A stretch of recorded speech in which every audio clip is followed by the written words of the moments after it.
یا نہیں۔ تاریخ سے سبق سیکھنا بہرحال 100% اور ہر صورت ضروری ہے اور ہماری ضرورت بھی ہے۔ آج اس موضوع پہ پاکستان کے 2 لخت ہونے پر، سقوط مشرقی پاکستان کے آج کے دن پر بات کرنے کے لیے ہم نے دعوت دی۔ ہمارے ساتھ موجود ہیں پاکستان کے بہت ہی مستند، بہت ہی قابل قدر دانشور، مصنف، مورخ، بہت ہی عمدہ دستاویزی ایک طویل فلم تجویز بھی کی ہے، جناب جاوید جبار ہمارے ساتھ موجود ہیں۔ بہت بہت شکریہ جاوید جبار صاحب، آپ نے اس موضوع پہ بے پناہ لکھا ہے، ایک بڑی شاندار تاریخی آپ کی دستاویزی فلم ہے جو کہ پوری دنیا میں دیکھی گئی ہے، بہت آپ کا اس پہ مطالعہ ہے۔ یہ کہنا کیا اس کا سادہ ورژن ہم کہیں کہ سیاستدان بھی قصوروار تھے، فوجی بھی قصوروار تھے؟ شکریہ کامران صاحب آپ کی دعوت کا اور آپ کے کلمات کا۔ کامران صاحب، یہ ہمیں یاد رکھنا چاہیے کہ آزادی سے قبل مشرقی بنگال بالخصوص جنوبی ایشیا کا سب سے پسماندہ علاقہ تھا۔ دانستہ طور پر برطانوی حکومت نے ایک سزا دی، کیونکہ جنگ آزادی میں جو 1 صدی پہلے ہوئی، سر فہرست تھے مسلمان بنگالی سپاہی جنہوں نے نعرہ اٹھایا کہ انگریزی سامراج کو ختم کیا جائے۔ تو انتقامی طور پر انہوں نے ان کو محروم رکھا ملازمت سے، بلکہ پابندی لگا دی کہ مسلمان بنگالی کو شامل نہیں کیا جائے گا فوج میں، اور اسی طرح مذہب کی بنیاد پہ، مذہب کی بنیاد اور سول سروسز میں بھی۔ تو جنرل کنڈیشنز بڑے پسماندہ تھے۔ پاکستان کو ویسے بھی بڑے ڈس ایڈوانٹیجز تھے جب آزادی حاصل ہوئی، لیکن مشرقی پاکستان کا حال مغربی پاکستان سے بنسبت بہت بدتر تھا۔ تو ہم نے شروع ہی کیا ایک غیر برابری کے حیثیت میں، اور وہ جو گیپ تھا اسے پورا کرنے میں کوششیں ضرور ہوئی مغربی پاکستان سے۔ یہ منفی تاثر ہے اور غلط تاثر ہے کہ مغربی پاکستان نے کچھ نہیں کیا، بہت کچھ ہوا، بہت ترقی ہوئی مشرقی پاکستان میں، لیکن ایک تاثر قائم ہو گیا کہ کیونکہ جھوٹ جس سے ہمارا فارن ایکسچینج ہم کماتے تھے، اس کا زیادہ حصہ مغربی پاکستان میں خرچ کیا جا رہا ہے، اور کیونکہ مغربی پاکستان کی سول سروس، فوج حاوی تھی اور سیاستدان بھی۔ آپ سانحہ دیکھیں، وہ حاوی کی وجہ یہ تھی جاوید جبار صاحب کہ ان کی نمائندگی نہیں تھی مشرقی پاکستان، کیونکہ شروع ہی میں جب آزادی کا وقت آیا تو صرف ایک بنگالی سی ایس پی جس کو ہم کہتے ہیں ISCS آفیسر ایک تھے، جبکہ پنجاب سے سندھ سے زیادہ لوگ تھے۔ تو وہ گیپ کو پورا کرنے کے لیے وقت چاہیے تھا نا۔ اور یہ سانحہ یہ ہوا کہ جب صدر ایوب خان نے استعفیٰ دیا، ان کے ہی بنائے ہوئے آئین 1962 کے آئین کے تحت انہیں منتقل کرنا چاہیے تھا اقتدار اسپیکر قومی اسمبلی کو، جو اس وقت تھے عبدالجبار خان، ایک مسلمان بنگالی مشرقی پاکستان کے۔ اگر وہ کرتے تو پہلی بار ایک بنگالی مسلمان سربراہ مملکت بنتے، صدر ریاست۔ بڑی حد تک وہ جو بد اطمینانی تھی وہ کم ہو جاتی، کچھ اعتماد آتا کہ بھائی مغربی پاکستان ہمیں کیا اس کی ضرورت کہیں زیادہ تھی اس کے باوجود کہ وہ اسپیکر تھے، لیکن اس دوران اگرتلہ ہو چکا تھا، اس دوران جو ہے وہاں پر یہ جذبات اور یہ خیالات اور یہ پھر بغاوت کے بیج بوئے جا چکے تھے۔ لیکن فوج کا فرض یہ تھا اس وقت فوج کی سربراہ کا کہ وہ حمایت کرتے اور وہ سپورٹ کرتے صدر کو، جو اسپیکر نیشنل اسمبلی اگر وہ بنتے۔ لیکن اس میں ایک ذاتی ایمبیشن کلیئرلی ظاہر تھا۔ یحییٰ خان چاہتے تھے کہ وہ بنے چیف مارشل لا ایڈمنسٹریٹر، تو بنیاد وہاں رکھی گئی۔ لیکن کریڈٹ دینا چاہیے جنرل یحییٰ خان کو کہ آتے ہی انہوں نے 4 بہت مثبت فیصلے کیے۔ ایک، انہوں نے 1 یونٹ کو ختم کیا، 4 صوبوں کو بحال کیا۔ یہ بڑا ایک مطالبہ تھا بڑے عرصے سے 1 یونٹ بننے کے بعد، نمبر 1۔ نمبر 2، انہوں نے 1 ووٹ 1 پرسن کے پرنسپل کو تسلیم کیا۔ اس سے آٹومیٹکلی مشرقی پاکستان کو اکثریت مل گئی قومی اسمبلی کی سیٹوں میں۔ تیسری بات، انہوں نے جو انتخابات کروائے دسمبر 1970 صاف اور شفاف، بہت سا، اور موسٹ 99% لوگوں نے ان کو تسلیم کیا، کوئی کنٹروورسی نہیں ہوئی۔ اور چوتھی بات، جب نتائج آ گئے، انہوں نے شیخ مجیب الرحمان کو کہا کہ یہ تو ہمارے مستقبل کے وزیر اعظم ہیں۔ لیکن یہ خوش نیتی اور اچھے قسم کے اقدامات کو پھر فیبرری کے مڈل سے آگے بہت ہی عجیب و غریب کیفیت میں وہ پھنستے گئے، کیونکہ اس میں بہت افسوس سے کہنا پڑتا ہے۔ بنیادی وجہ کیا ہے کہ جب یحییٰ خان نے جنرل صاحب نے اپنا اعلان کر دیا تھا، شیخ مجیب کو ایک طرح کی انہوں نے مبارکباد دے دی تھی، ان کا عزم تھا کہ اب ان نتائج پہ عمل درآمد ہوگا، تو وہ پھسلے کہاں اور ان کو کس نے دھکیلا اس سلائیڈ پہ؟ کچھ حد تک ڈھکیلا گیا، کچھ حد تک وہ خود پھنسے، کیونکہ جس نظام کے تحت انہوں نے انتخابات کروائے تھے انہوں نے ایک بات پر کوئی روشنی نہیں ڈالی اس نظام میں، کیونکہ جب آئین بنانے والی اسمبلی منتخب ہوتی ہے تو صرف اکثریت کے بنیاد پر آئین نہیں بنایا جاتا، ساری دنیا میں 2/3 میجورٹی، اور نہ صرف عوام کی میجورٹی بلکہ صوبوں کی بھی میجورٹی، اور یہاں پر عجیب کیفیت تھی کہ 4 صوبوں سے کوئی نمائندگی نہیں تھی عوامی لیگ کی، صرف قومی اسمبلی کے سیٹوں پر اکثریت تھی۔ تو اس حد تک مغربی پاکستان کے زیڈ بھٹو جائز موقف انہوں نے اپنایا کہ جی آپ بنانے جا رہے ہو، صرف میجورٹی کے تحت آپ مت بنائیں، بلڈوز مت کریں، ہماری بھی رائے۔ مگر بنیادی حق تو انتقال اقتدار کا تھا نا، اقتدار تو منتقل ہونا تھا نا، وہ بنیادی چیز ہے نا۔ اس میں رکاوٹ جنرل یحییٰ خان کے سامنے سب سے بڑی کیا تھی؟ یہ تھی کہ ایک عجیب و غریب کیفیت تھی نا کہ مغربی پاکستان میں کوئی نمائندگی نہیں تھی عوامی لیگ کی، اور کشیدگی اتنی بڑھ گئی تھی کہ انہوں نے دعوت دی شیخ مجیب کو کہ آپ آئیے، آپ بنے ہیں، مستقبل کے وزیر اعظم ہیں، راولپنڈی آئیے، اسلام آباد آئیے، گفتگو کریں ہمارے ساتھ۔ ایک دفعہ نہیں 2 دفعہ دعوت دی۔ جب انہوں نے انکار کیا تو یہ تاثر اور زور پکڑا کہ یہ تو کوئی کمپرومائز نہیں کریں گے، یہ پاکستان کو ایک وفاق سے لے کر کانفیڈریشن بنانا چاہتے ہیں۔ شاید وہی درست ہوتا، لیکن اس وقت وہ ایسا سمجھا گیا کہ یہ تو پھر ریاست کو توڑنے والی بات ہے، اور اگرتلہ کنسپیرسی کیس کی بھی کسی وقت یہ باقاعدہ دانستہ فیصلہ ہوا اقتدار کے ایوانوں میں کہ اب ہمیں ہر صورت میں انتقال اقتدار روکنا ہے، اس مینڈیٹ کو روندنا ہے، ہم نے اس الیکشن کے نتائج کو تسلیم نہیں کرنا ہے، یہ باقاعدہ فیصلہ ہوا کسی وقت؟ بہت خفیہ سطح پر ہوا، اگر ادروائز یہ ناممکن تھا کہ آپ مذاکرات کر رہے ہیں ایک طرف شیخ مجیب کے ساتھ، دوسری طرف خفیہ طور پر تیاری کی جا رہی تھی آپریشن سرچ لائٹ کی، تو یقیناً کسی نہ کسی سٹیج پر 15 فیبرری کے بعد اور بالخصوص مارچ کے پہلے 2 ہفتوں میں یہ فیصلہ ہو چکا تھا کہ فوج کے ذریعے ہی ہمیں جواب دینا ہے، کیونکہ جو سول ڈس اوبیڈینس موومنٹ شیخ مجیب نے لانچ کی اس نے بالکل ریاست کو ختم کر دیا تھا، ڈی فیکٹو پاکستان کی پرچم جلائے جا رہے تھے، کئی ہمارے جو ادارے ہیں چاہے پوسٹ آفس ہو، ریلوے اسٹیشن ہو، اس پر حملے کیے جا رہے تھے۔ لیکن اس سے پہلے شیخ مجیب الرحمن اور عوامی لیگ منتظر رہی کہ انتقال اقتدار ہو جائے، انتخابات کے نتائج کو تسلیم کیا جائے۔ یہ فرمائیے کہ اگر اس لمحے انتخابات کے نتائج کو تسلیم کر لیا جاتا کہ نتائج مختلف ہوتے ہیں؟ بالکل، اگر یحییٰ خان اس بات پر اڑ جاتے کہ نہیں جی آپ جائیں اسمبلی میں جائیں بھٹو صاحب، وہاں بیٹھ کر آپ اپنی آواز اٹھائیں، اگر انہوں نے صرف اکثریت کی بنیاد پر مسلط کر دیا کوئی آئین تو آپ وہاں احتجاج کریں اور آپ کو سپورٹ حاصل ہوگی مغربی پاکستان کی، اور یہ بھی عین ممکن ہے کہ مشرقی پاکستان کے کچھ عوام آپ کا ساتھ دیں۔ بے شک انہوں نے نشستیں نہیں جیتے، مثلا مولانا بھاشانی جو بہت مقبول لیڈر تھے انہوں نے بوائیکاٹ کیا تھا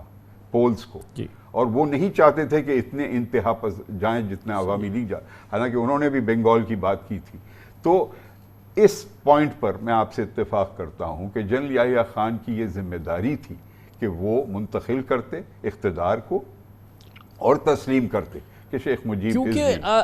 25 سال تو مغرب نے مشرق پہ حکومت کی تھی نا، مغربی پاکستان نے مشرقی پاکستان پہ، تو اب اگر 4 سال یا 5 سال یا 3 سال نہ جانے یہ جو اکثریت تھی یہ کس حد تک ان کی قائم رہتی، کس حد تک وہ اس کو چلا پاتے، کس حد تک کم از کم حسرت تو پوری ہو جاتی نا۔ بالکل، اور یہ ثابت ہوا نا 1974 میں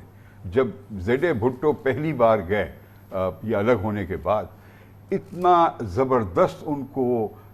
استقبال کیا گیا ان کا ڈھاکہ میں،